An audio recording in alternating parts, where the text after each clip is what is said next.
একসময় যখন ডিজিটাল কিছু ছিল না, তখন রাস্তাঘাটে চোখে পড়ত রং তুলি দিয়ে হাতে আঁকা সাইনবোর্ড। সেই বোর্ডে যেমন ছিল দোকানের নাম, তেমনই থাকত শিল্পীর মন ভরা ছোঁয়া। প্রতিটি বোর্ড যেন একটি ক্যানভাস, প্রতিটি অক্ষর যেন শিল্পীর ছন্দ। কিন্তু সময় বদলাচ্ছে, প্রযুক্তি এসেছে, সেই সঙ্গে হারিয়ে যেতে বসেছে সাইনবোর্ড শিল্প ও শিল্পীরাও। একসময় শহরের অলিগলি, গ্রামের মোড় কিংবা বাজারে বিভিন্ন দোকানে চোখে পড়ত রঙিন হাতে আঁকা সাইনবোর্ড। সেই সব সাইনবোর্ডে ফুটে উঠত দোকানের নাম, পণ্যের বিজ্ঞাপন, সিনেমার পোস্টার কিংবা নির্বাচনী প্রচার। রং তুলি দিয়ে তৈরি এসব চিত্রকর্ম ছিল কেবল প্রচার নয়, বরং একটি শিল্পকর্ম, যার পিছনে কাজ করতেন প্রতিভাবান সাইনবোর্ড শিল্পীরা। তবে সময়ের সঙ্গে বদলে গেছে বাস্তবতা।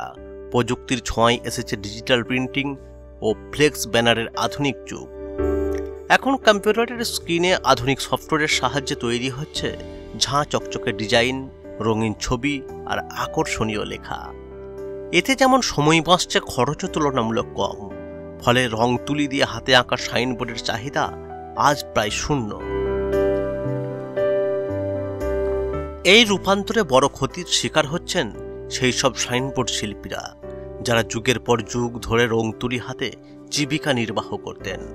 তাদের কেউ কেউ জীবনের শেষ পর্যায়ে আঁকছেন কোনো দোকানের ছোটখাটো বোর্ড, কেউ আবার বাধ্য হয়ে পেশা বদল করেছেন। কেউ দিনমজুর, কেউ ড্রাইভার, কেউ আবার একরকম বেকার অবস্থায় দিন কাটাচ্ছেন।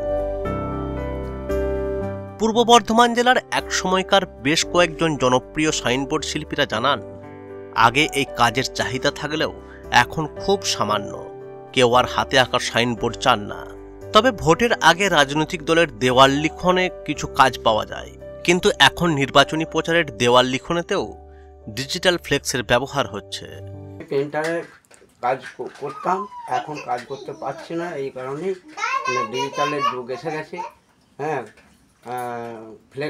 ফ্লেক্সের সমস্ত সব নিজেরা কাজ নিয়ে চলে আসছে। আমরা সেই সব কাজ করতে পারছি না। অনেক কাজ কমে গেছে। আগে আমরা যেভাবে কাজ করতাম সেই পরিমাণে আজকে অনেক কাজ কমে গেছে। হ্যাঁ, বা ফ্লেক্সের থেকে যে আভিজাত্য বা দেখতে যেটা, সেইটা অনেক হয়ে গেছে।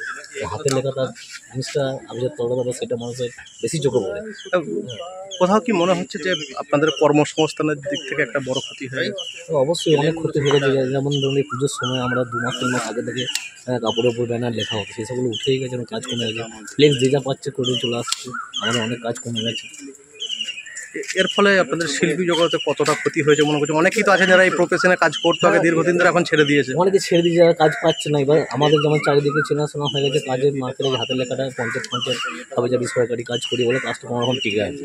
সবার তো আর মার্কেট নেই, মার্কেট তো সবাই তৈরি করতে পারে না। তারা কী করছে, কাজ অনেকে ছেড়ে দিয়ে অন্য লাইনে চলে যায়। কাপড়ের উপর লেখা তো এক প্রকার বন্ধ হয়ে গেছে এখন। এখন মূলত কি কোন লেখাগুলো, কোন জিনিসের উপরে লেখাগুলো চলতি এখনো মোটামুটি হচ্ছে? এখন ওই দেয়াল লেখা কিছু কিছু গ্রামে হচ্ছে, টাউনের দিকে তো কমেই গেছে। হ্যাঁ, গ্রামের দিকে এসে লেখালেখি চলছে, সরকারি রাস্তাঘাটের বোর্ড এগুলোই চলছে। ভোটের সময় তো ব্যাপকভাবে দেওয়াল লেখা হয়। আমাদের এই চাহিদাটা আছে। হ্যাঁ, ভোটের সময় আমরা এখনো পর্যন্ত শুধু ভোটের দেওয়াল লেখন মতো বেঁচে আছে। ভোটের দেওয়াল লেখন তাও অনেক কমে গেছে। এখন সব জায়গায় ফ্লেক্স লাগিয়ে দিই।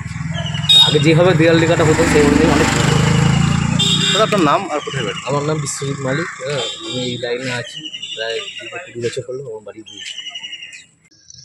পেশা বদলেছি বলতে এখন প্রয়োজনীয়তা অনেক কমেছে।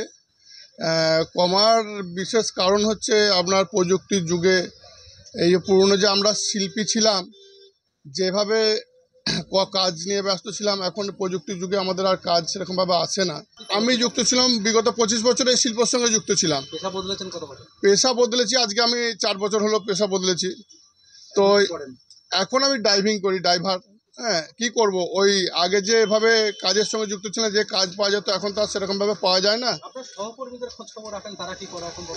তারা, আমি যেখানে কাজ শিখেছিলাম তারা ওই অর্থনৈতিক অভাবের কারণে কেউ কেউ মারা গেছেন, কেউ কেউ অন্য রকম কাজে চলে যাচ্ছেন, কেউ মিলে বস্তা সেলাই করছে, কেউ ধরুন ড্রাইভার হয়ে গেছে, কেউ অন্য ছোটোখাটো দোকান করে খায়, টোটো চালায়। হ্যাঁ, মানে কালের নিয়মে, স্বাভাবিক নিয়মেই তাদের পরিবর্তন করতে হয়েছে। আমার নাম হচ্ছে মৃণালকান্তি মুখার্জি, শেহারা বাজার, পূর্ব বর্ধমান। তবে কাজ অল্প হলেও এখনো কিছু শিল্পী আঁকড়ে ধরে রেখেছেন এই হারিয়ে যেতে বসা হাতে লেখা সাইনবোর্ড শিল্পকে। তাদের আশা হয়তো কোনোদিন আবার হাতের কাজের চাহিদা ফিরবে, আবার কেউ চাইবে নিজের দোকানের সামনে একটি শিল্পকর্মের মতো বোর্ড। এই পেশায় আপনি কতদিন আছেন? 1987 পর থেকে। এখন কাজের অবস্থা কিরকম? এখন কাজের অবস্থা দুর্ভোগ, ভয়ঙ্কর পরিস্থিতি চলছে এখন। এইরকম অবস্থা এই পেশাতে মানুষ টিকে থাকতে পারছে না বলেই অন্য পেশার সঙ্গে যুক্ত হচ্ছে। এইরকম অবস্থাটা হলো কেন? এইরকম অবস্থাটা হওয়ার মূল তো কারণ যেটা হচ্ছে, সেটা বর্তমান পরিস্থিতিতে ডিজিটাল ইন্ডিয়ার প্রকোপে ফ্লেক্স সহ নানান রকম অত্যাধুনিক বিজ্ঞাপনের সামগ্রী বাজারে ছয়লাভ হয়ে গেছে, যার ফলে আমাদের যে লেখার পেশা পর বিলুপ্ত হয়ে যাচ্ছে। এই কাজকর্ম করে আর পেট চালানো সম্ভবপর হচ্ছে না। যারা শুধুমাত্র এই পেশার সঙ্গে যুক্ত, অন্য কোনো কাজের সঙ্গে যারা যুক্ত হতে পারেনি, তাদেরই সমস্যাটা বেশি দেখা দিচ্ছে। শুধু কি ফ্লেক্স, স্ক্রিন পেইন্টিং এইসবের জন্য এই পেশাটা হারিয়ে যেতে বসেছে? বুর্জোয়া সংবাদ মাধ্যমের যে সমস্ত বিজ্ঞাপন, তারপর হচ্ছে যারা কর্পোরেট পুঁজিপতির পক্ষ নিয়ে যারা বিজ্ঞাপনটা দিচ্ছে নানান রকম এখন যা ইলেকট্রনিক মিডিয়ার মধ্য দিয়ে, যার ফলে এই পেশাটা হারিয়ে যাচ্ছে। দিনের শেষে আয় যদি কাজ করা হয়, যদি কাজ হয় মূলত, তাহলে একদিন কাজ করলে তো এখন আর কাজ হবেই না। তার কারণে এই যে লেখা হচ্ছে, এই সাইনবোর্ডটা লেখার পর কয়েক বছর টিকবে। আমি এক সময় লেখালেখি করেছি, একটা সাইনবোর্ড এখনও পর্যন্ত আছে যেটা 18 বছর 20 বছর হয়ে গেছে। তখন রঙের একটা কোয়ালিটি ছিল, বর্তমান সময়ে রঙের কোয়ালিটিও নাই আর ঘনত্বও নাই। এরা কোয়ালিটি কোয়ান্টিটি কোনোটাই মেনটেন করছে না, কিন্তু টাকা পয়সা বেড়েই যাচ্ছে, বেতন মানে রেটটা বেড়ে যাচ্ছে, কিন্তু তার নিরিখে পয়সা পাওয়া যাচ্ছে না। আর একবার লেখালেখি হয়ে গেলে দ্বিতীয়বার কেউ লেখা করতে চাইছে না। ময়নাল কাজী। শিল্প সবসময় সময়ের ভাষায় কথা বলে, কিন্তু কিছু শিল্প সময়ের তালে তাল মিলিয়ে টিকে থাকলেও কিছু শিল্প হারিয়ে যায় ইতিহাসের পাতায়। তেমনই একটি শিল্প হচ্ছে হাতে আঁকা সাইনবোর্ড, যা আজ ডিজিটাল বিপ্লবের তোড়ে হারিয়ে যাওয়ার পথে। আর এই শিল্পের সঙ্গে হারিয়ে যাচ্ছেন সেই সব শিল্পী যারা রঙে রঙে সাজিয়েছিলেন আমাদের চারপাশের পৃথিবী।